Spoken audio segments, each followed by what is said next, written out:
There is a warm-up after the weekend. We'll talk more about that a little bit later in the show.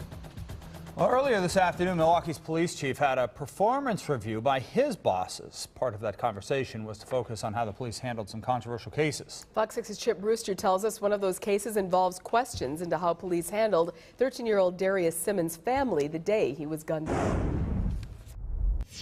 According to court documents, 13-year-old Darius Simmons was taking out the trash in May when his next-door neighbor shot and killed him.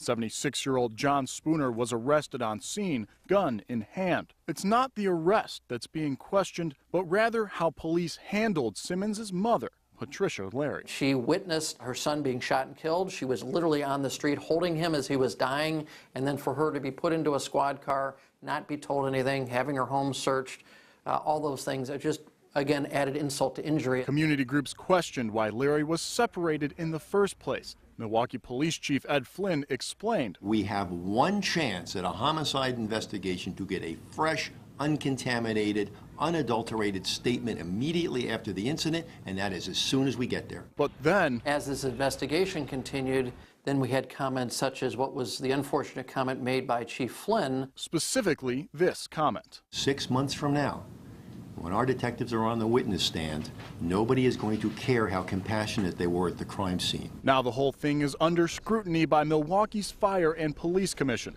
Thursday night, the group is expected to release a statement on the investigation after meeting in private with Flynn. Larry's attorneys hope some changes will come out of it. Whether they be a witness or not, if their loved one has just been shot or seriously hurt, that they would have the ability to find out somewhat immediately what the status of their family member is, like any of us would certainly hope.